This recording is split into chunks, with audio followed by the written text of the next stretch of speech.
Ladies and gentlemen, please take your seats and silence your cell phones. The program will begin soon.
Ladies and gentlemen, the President of the United States, accompanied by the Vice President of the United States.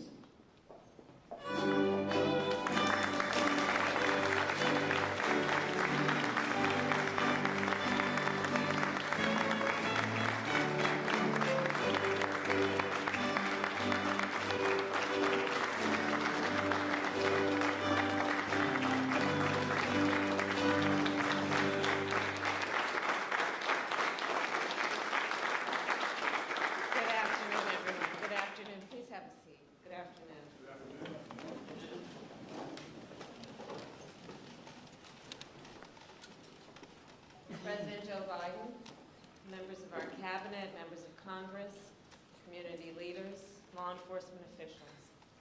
It's good to be here with all of you. not under these circumstances, but it is good to be with you.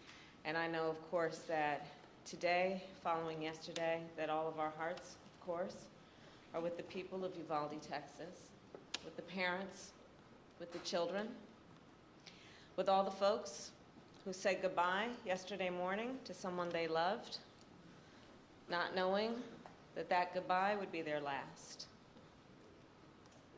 Enough is enough. Enough is enough. As the President said last night, we must have the courage to stand up to the gun lobby and pass reasonable gun safety laws. We must work together to create an America where everyone feels safe in their community, where children feel safe in their schools. And of course, that responsibility that we collectively have to ensure that all people feel safe in their community is what brings us together today. It is an honor to be joined by the families of George Floyd, Breonna Taylor, and many others. And I've met many of you before, and many times. And many others I'm meeting for the first time. I am moved, as always, by your courage. You have felt so much pain, and you have endured unimaginable grief. You have experienced the anguish of losing someone you love and cherish. And yet, you are here, as you have been throughout the days of your grief, standing selflessly, full of grace and resilience, to speak up, to speak out, often against odds, great odds, to fight for a world where no one has to experience what you have been through. Your loved ones should be with us today. You should not have to mourn. You should never have had to mourn in order for our nation to feel your pain and to understand what is wrong and to agree that something must be done. I know it is a particularly difficult day for the Floyd family. 2 years ago today, a brother, a son, a father was taken from you. We will never forget what happened that day. The eyes of the world, literally, were on what happened that day. And collectively, we remain horrified by what we witnessed. And we are here today in memory of George Floyd and all those we have lost to take action. The law enforcement office of our nation, well, they swear an oath to protect and to serve. And the vast majority do so honorably. Yet we know, too often, when there is a use of biased policing and excessive force, when that occurs, it too often is not met with accountability. Denying equal justice, not just to individuals, but to whole communities, and therefore to our nation as a whole. Trust between law enforcement and the communities they serve is critical to ensuring public safety.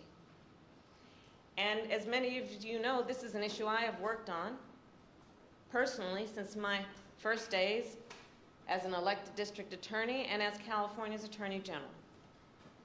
As a United States Senator, I, together with Senator Cory Book, Congresswoman Karen Bass, introduced legislation to advance much-needed reforms. That legislation would have ensured greater transparency and increased accountability.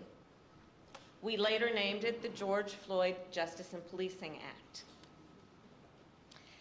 And it was passed because of the strength of the leadership in the House of Representatives through the House of Representatives. However, last fall, Senate Republicans rejected the George Floyd Justice and Policing Act. They walked away from their moral obligation to address what caused millions of Americans to march in the streets. The critical need that a coalition of Americans were demanding, were pleading for in terms of reform and accountability. At the time, President Joe Biden and I, and all of us here, we made clear, and we vowed that we would explore every action available to us at the executive level to advance the cause of justice in our nation.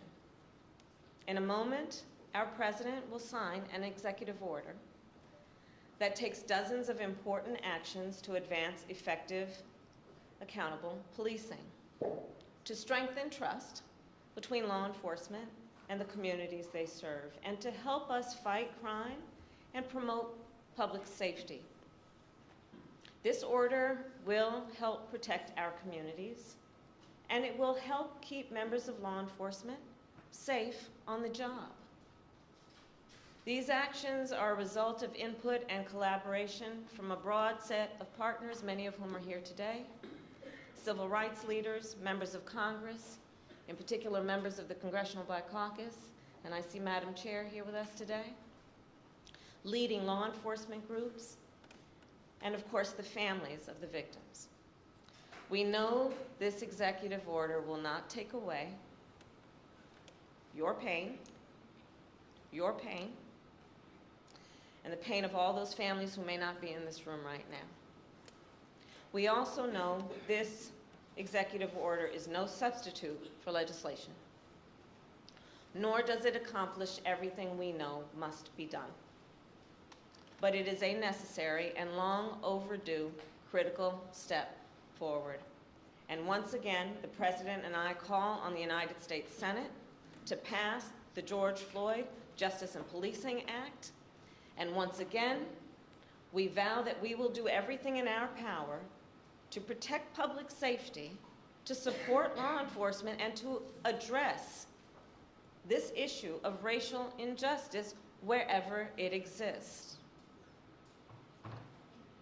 And with that, it is now my great honor to introduce a man who, when he ran for president, was clear in his purpose, which was to bring our nation together, who fights every day to make sure all our communities are safe and that the rights of all people are protected. The President of the United States, Joe Biden. Yay.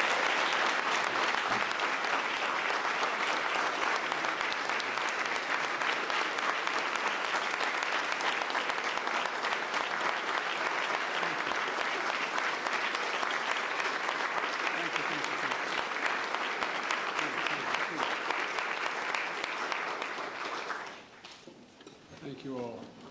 Vice President Harris, before we begin, let me say a few words about what happened in Uvalde, Texas, elementary school. Since I spoke last night, the confirmed death toll has tragically climbed, including another teacher and three more students. Jill and I will be traveling to Texas in the coming days to meet with the families and let them know we have a sense, just a sense of their pain, and hopefully bring some little comfort to the community in shock, in grief, and in trauma. As a nation, I think we all must be there for them, everyone. And we must ask, when in God's name will we do what needs to be done to, if not completely stop, fundamentally change the amount of the carnage that goes on in this country? To state the obvious, and Corey and a lot of other people here, I'm sick and tired. I'm just sick and tired of what's going on and continues to go on. I spent my career as chairman of the Judiciary Committee and as vice president working for common sense gun reforms. As I said, as a senator and a vice president. While they clearly will not prevent every tragedy, we know certain ones will have significant impact and have no negative impact on the Second Amendment. Second Amendment is not absolute. When it was passed, you couldn't own a cannon. You couldn't own certain kinds of weapons. It's just always been limitations. But guess what? These actions we've taken before, they saved lives, and they can do it again. The idea that an 18-year-old can walk into a store and buy weapons of war designed and marketed to kill is, I think, just wrong. It just violates common sense. Even the manufacturer, the inventor of that weapon, thought that as well. You know, where's the backbone? Where's the courage to stand up to a very powerful lobby? But here's one modest step. The federal agency that measures and ensures that gun laws are enforced and the Second Amendment is abided by, the Bureau of Alcohol, Tobacco, and Firearms Explosives, the AFT, has not had a Senate confirmation leader for 7 years because of these disputes. For 7 years, been out without anyone in charge.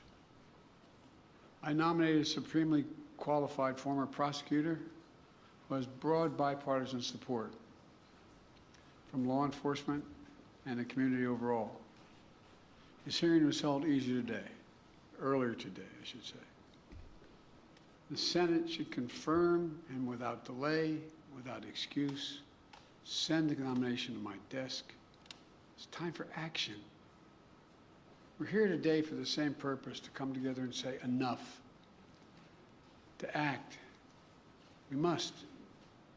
Vice President Harris and members of the cabinet, members of the Congress, civil rights leaders, law enforcement officers and officials, distinguished guests, especially the families missing a piece of their soul, including the family sitting in front of me and a beautiful young girl who told me, my daddy's going to change history.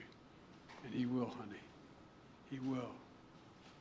They've lost a piece of their soul 2 years ago as well. You know, I know events remembering your loved ones, even though they're met with great reverence, are really hard. Everything's come back as if it was happening yesterday. But in your own ways, you've each of you, whose family's been victimized, have summoned the courage to find purpose through your pain, to stir justice that's been too long dormant, and to give hope while in need of hope yourself. That's why the executive order I'll be signing today is so important in my view. It's a measure of what we can do together to heal the very soul of this nation, to address profound fear and trauma, exhaustion, that particularly Black Americans have experienced for generations, and to channel that private pain and public outrage into a rare mark of progress for years to come. 2 summers ago, in the middle of the pandemic, we saw protests across the nation, the likes of which you hadn't seen since the 1960s. They unified people of every race and generation. Athletes and sports leagues boycotted and postponed games. Companies and workers proclaimed Black Lives Matter. Students staged solidarity walkouts. From Europe to the Middle East to Asia to Australia, people saw their own fight for justice and equality, what we were trying to do. The message is clear. Enough. Just enough. Look, almost a year later.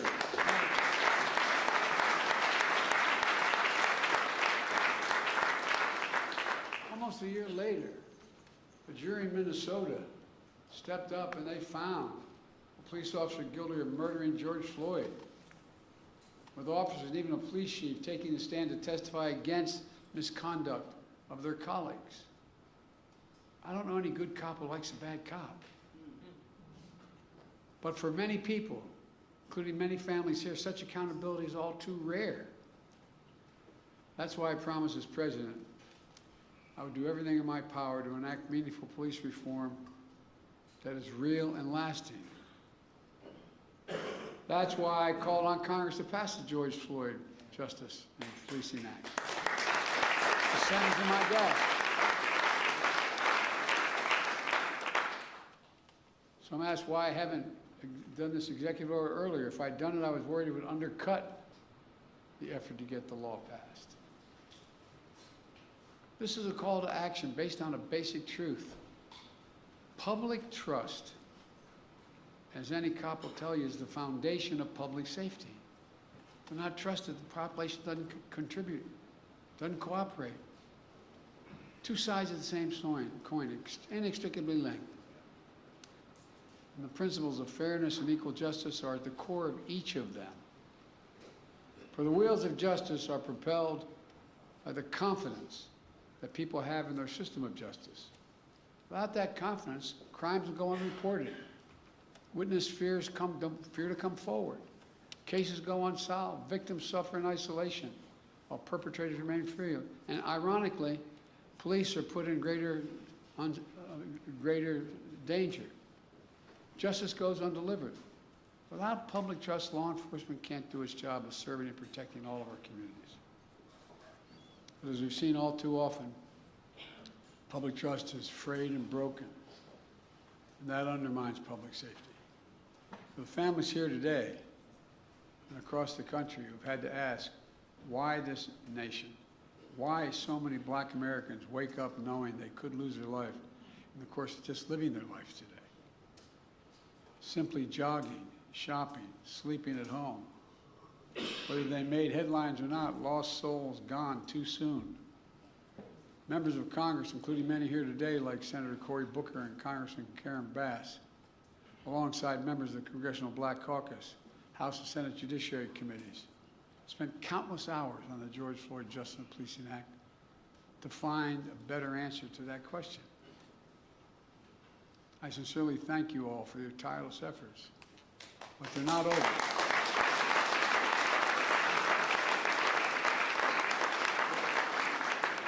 The House passed a strong bill. It failed in the Senate, where our Republican colleagues opposed any meaningful reform. So we got to work on this executive order. It was grounded in key elements of the Justice and Policing Act and reflects inputs of a broad coalition represented here today. Families courageously shared their perspectives on what happened to their loved ones and what we could do to make sure it doesn't happen to somebody else. Civil rights groups and their leaders of every generation who've given their heart and soul to this work provided critical insights and perspectives.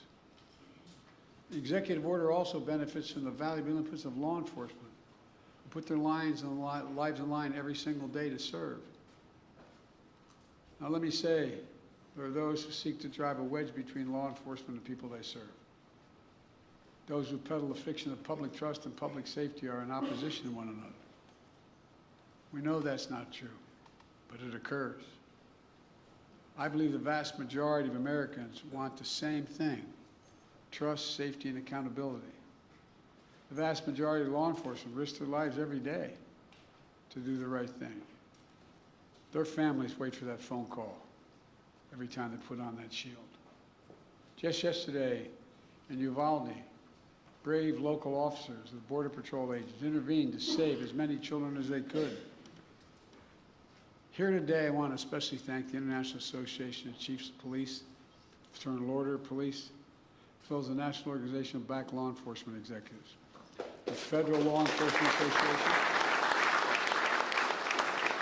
the Police Executive Research Forum, Major Cities Chiefs Association, and others who stepped up and endorsed what we're talking about today. As divided as this nation can feel, today we're showing the strength of our unity. It matters. This executive order is going to deliver the most significant police reform in decades. It applies directly under law to only 100,000 federal law enforcement officers, all the federal law enforcement officers.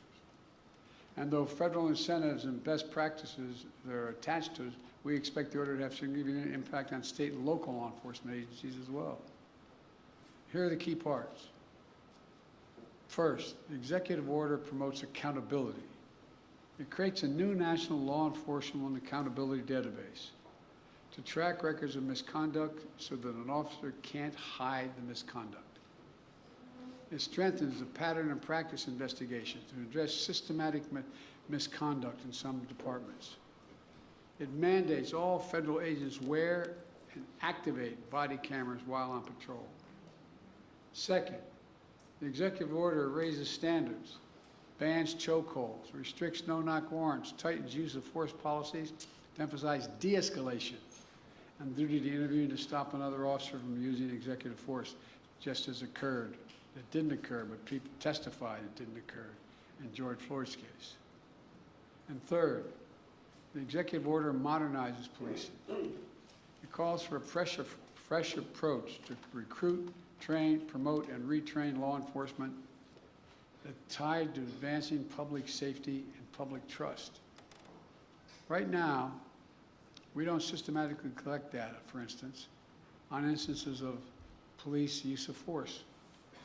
This executive order is going to improve that data collection. There's a lot more as well. The bottom line of the executive order includes reforms that have long been talked about or are finally implemented at a federal level. And it comes at a critical time.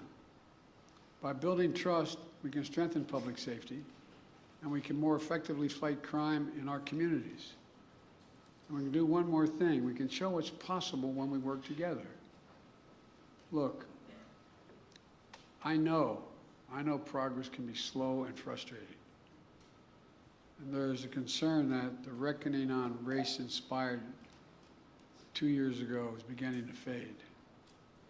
But acting today, we're showing that our dear friend, the late John Lewis, Congressman, wrote in his final words after his final march for justice in July of 2020.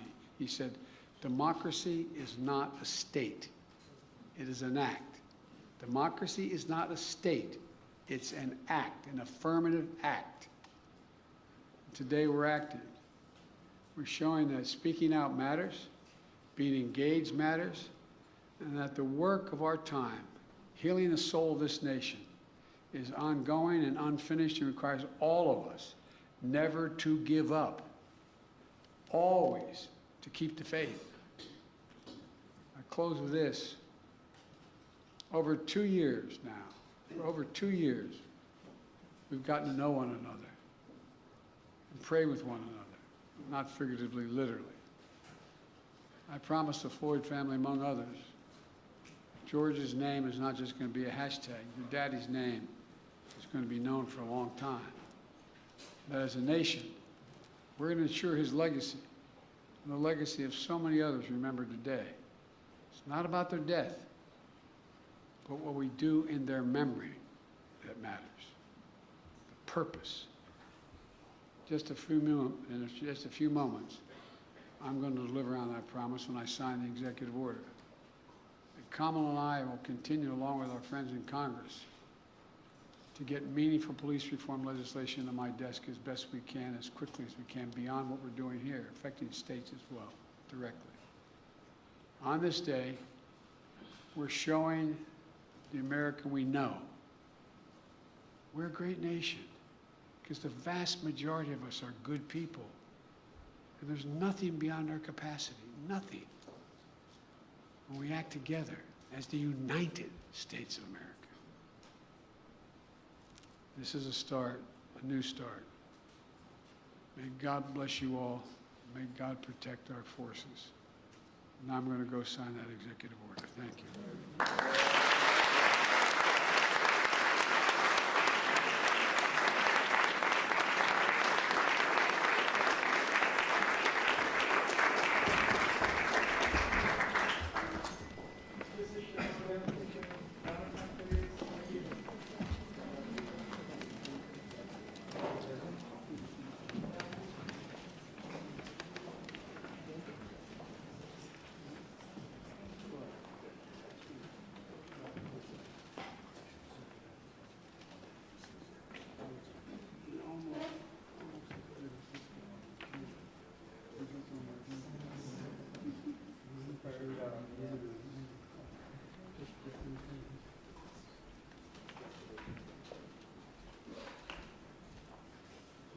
about to sign Advancing Executive Accountable Policing and Criminal Justice Practices to Enhance Public Trust and Public Safety.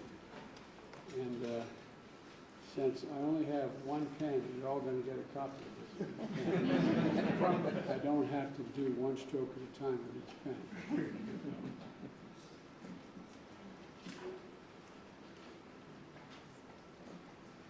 God willing,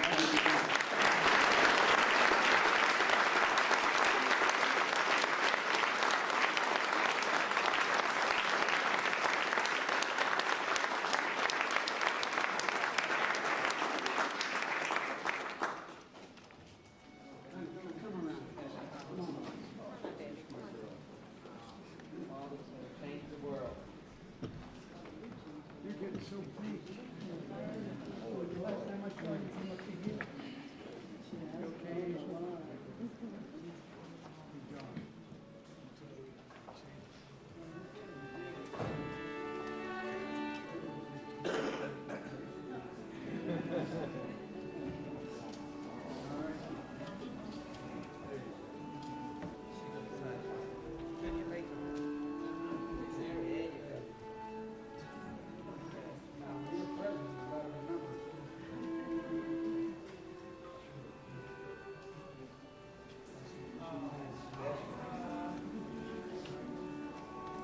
No, she told me when I saw her, and she was a little girl 2 years ago. Seriously, she pulled me aside and she said, "My daddy changed the world." Thank you.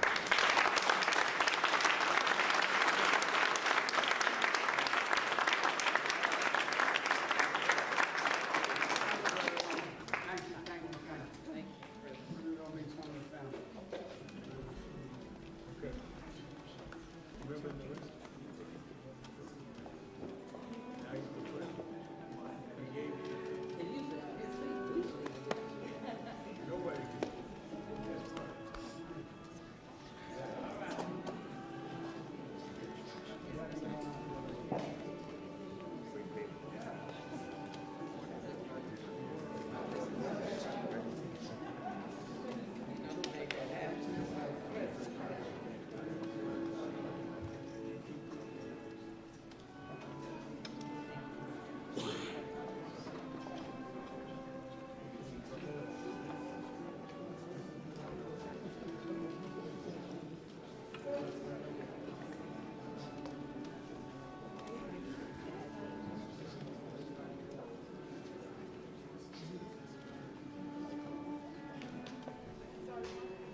Do you want to send like